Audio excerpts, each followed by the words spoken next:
बुजुर्ग, नौजवान और महिलाएं भी बैठी हैं। भगत सिंह की मूर्ति के रूप में आप यहाँ पंडाल में बैठे एक ढाशा बॉर्डर को आपने इतना मशहूर और संसार में जना दिया, ये काबिले तारीफ और हमारे लिए बड़ी गर्व और गौरव की बात है। आपकी जितनी तारीफ की जाए, आपको जितना सैल्यूट किया जाए उतना ही कम है। आज हम सब अपने जो यहाँ ढाशा बॉर्डर पर शहीद हुए हमारे शहीद किसानों का शहीद दिवस के रूप में मना रहे थे, जिसमें हमारे गुरदासे भाई करमवीर जी यहाँ शहीद हुए।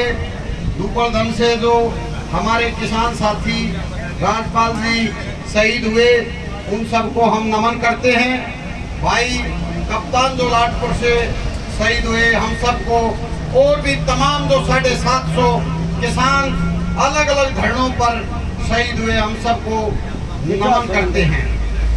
हमें ताकत मिली है, हमें हिम्मत मिली है और समय समय जैसे बीतता गया हम उतने मजबूत होते गए हैं। और आज दिन इस चौराहे पर आ पहुंचा कि जो लोग गांव में हमारी बातों पर लीकड़ा तोड़ते थे, हमारे घटा के सवाल निकालते थे, आज वो भी मजबूर हो गए देखकर आपके शांति पूर्वक धरनों को, आपकी मांगों को, तीनों किसानों के कानून को एक एक किसान ने, एक एक जनमानस ने, पूरे देशवासियों ने समझा। और आज नौबत ये है कि पूरा देश, हरियाणा, पंजाब, राजस्थान, यूपी ही नहीं, आज पूरा देश सड़कों पर उतरने को उतावला है। और एक इशारे पर, संयुक्त मोर्चा के एक इशारे पर सड़कों पर लाखों लाखों की तादाद में किसान और जनमानस सरकार की विरोधी नीतियों के खिलाफ आवाज उठाने के लिए बुलंदी से आवाज उठाता है। यह आपकी ताकत का, या आपकी मेहनत का, या आपके अनुशासन का, या आपके शांति पूर्वक धरनों का ये परिणाम है कि देखो आज आपकी ताकत कहां पहुंच चुकी है।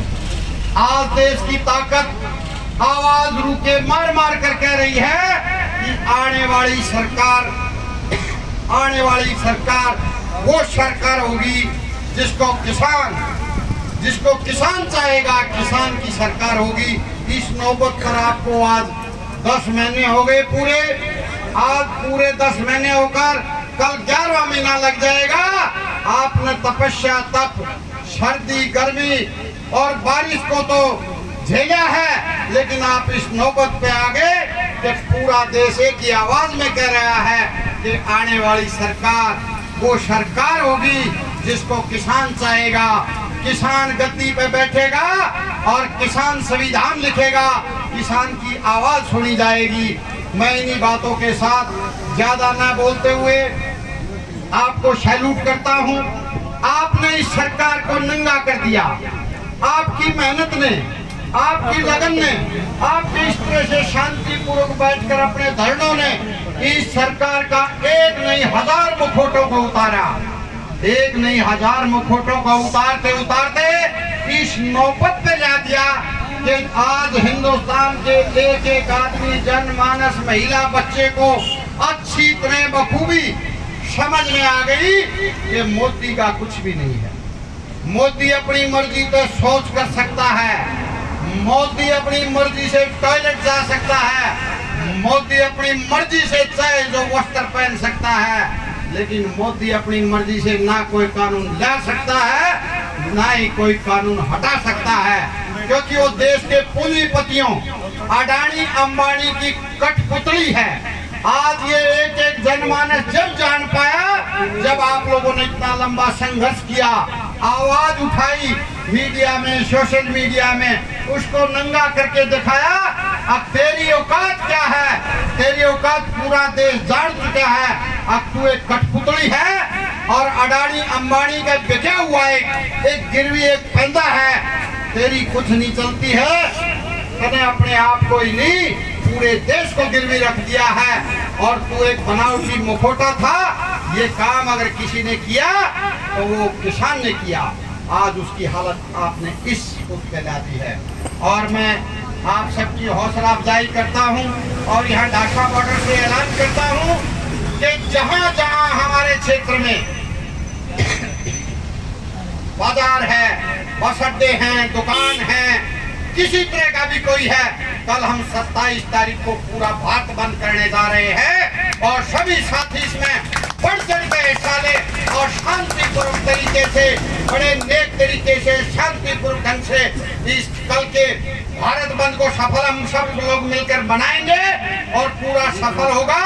और मोदी का मुखौटा पूरे देश के सामने आ चुका है, अब ये चलता पीट रहा है, इसका कुछ नहीं बचा है। इस देश की जनता का इससे मोह भंग हो चुका है। आपने मुझे यह इतना सुना और आप इतनी लगन से, बुजुर्ग इतनी बहादुरी से यहाँ बैठे रहते हैं, मैं आपको फिर सैल्यूट करता हूँ और 2 नारे लगवाने की आपसे प्रेरणा और प्रार्थना करता हूँ।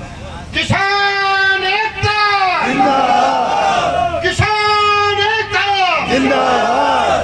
दीनबंधु छोटू राम अमर रहे, सर दीनबंधु छोटू राम अमर रहे, सर दीनबंधु छोटू राम अमर रहे, भीमराव अंबेडकर अमर रहे, भीमराव अंबेडकर अमर रहे। जय हिंद, जय भारत।